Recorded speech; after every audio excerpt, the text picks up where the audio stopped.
It's my feel-good breakfast show.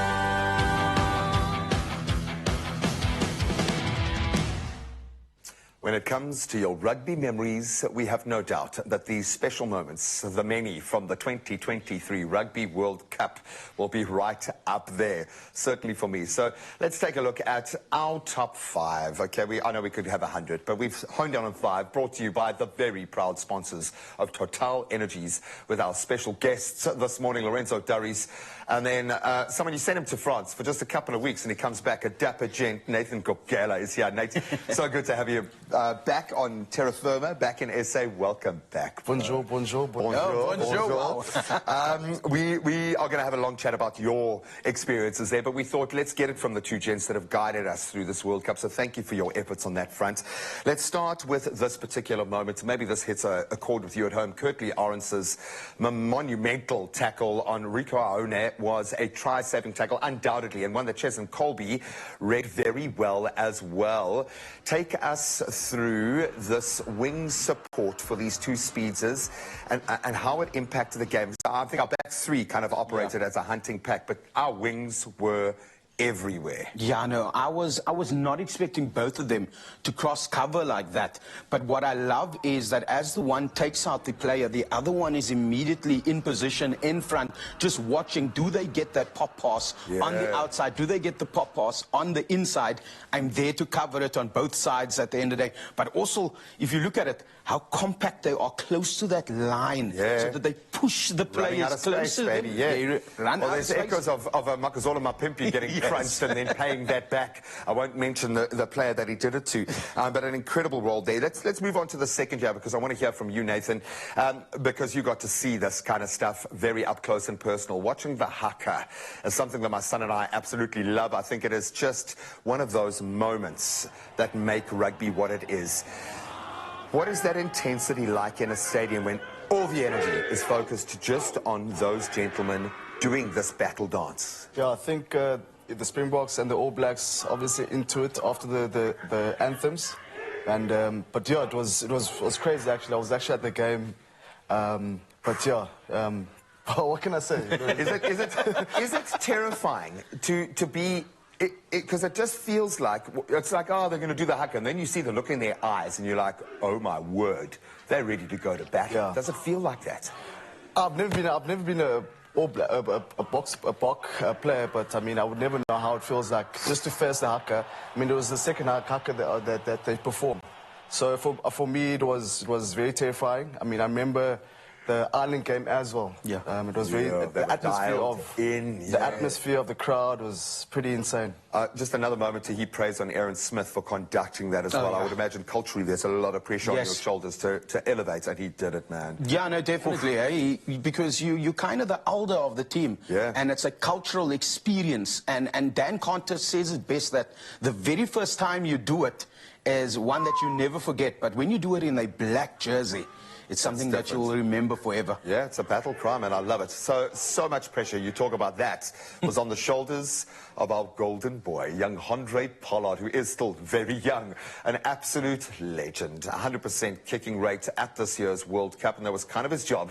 How important, gentlemen, was his contribution in the moments? And I've seen him do it at the Under-19 World Cup when he was just a kid. I saw him do it at schoolboy level when he was just a kid. He still feels like a kid, but my word, ice in his veins. Yeah, 75% kicking rate by 100 Pollard. Coming in with the injury on joining the side was actually good to see. Unfortunately, Money the Bok misses out. But again, both players are they had a different role to play.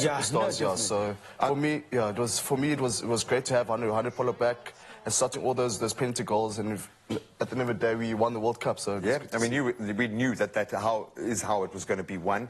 Let's heap a bit of praise on Manu Lebok here, because we talk about the systemic build-up to get to this point, the URC connection, the fact that the Stormers dominated the URC, and he was the highest point scorer kicker in the URC when we were champions. That led to the platform that was laid for this team and the system of play. So we owe him a great debt of gratitude as well. Let's look at the flip side of that coin, because I've got a lot of respect for the Barretts, man. Wow, Beauden Barrett scoring the only try ever of the 2023 Rugby World Cup final, but the first against the Springboks in that space.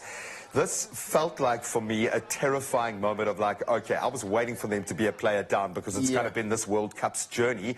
I was more scared when they were a player down because of this kind of fighting spirit and the open play, the broken play success of this All Black team. Yeah, no, it's crazy. When you play against a 14-man All Blacks team, you're playing against 15 players because one player knows two positions. Yeah. Same with us. But it just We opens play up the field for them as well. The way they open, the game plan that they have is an expansive game plan.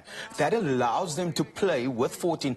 I'm convinced that if the All Blacks had 13 men playing against a Portugal or Romania, they would still put on a huge total. Yeah. But then, you know, the Barretts, let's look at the significance of it as well. 3 brothers. I don't think we're going to see this for a long time. We've seen families... If ever again. If ever again. We've seen families spread out over generations to play, but we've never seen all 3 together in a team. I don't think we've ever seen that. And you feel their pain after a match like that. So let's round it off with our number 5. Obviously has to be South Africa and Siya Kolisi lifting the Webb Ellis Cup for the 2nd time back-to-back and now a 4th time. Our captain, Captain Siya Kolisi. He left nothing on those fields, except when he was getting out of the way of Peter Steph du Toit, so he could make that, that tackle. Just mind-blowing performance from the 3 Lucy's. Just absolutely amazing in that sense. What did that feel like there, my friend? I think for me, the narrative's changed from let the main thing stay the main thing. Remember 2019, let the main thing stay the main thing, to now, let's do it for South Africa. We know what we've been through as a country, and for us, and obviously they mentioned that they saw all our videos during the week and all that type of stuff. So for them it was it does. Look, we almost lost Cheslin to the South African flag. He's not fast enough to dodge a flying flag. I'll say that. It's just that flag almost got the better of him. But just a magical moment. And I think what I've loved is the PR line of this World Cup. The romantic energy of this World Cup, the post-match camaraderie, the prayers together, the kind of respect that we have seen, and that's filtered right down to the lower teams as well. So, and that extends to the way the media has covered it, the way you guys have carried yourself, the way that everyone from South Africa there, against some pretty harsh pressure from the local crowds, have represented yourself. So thank you so much, gentlemen.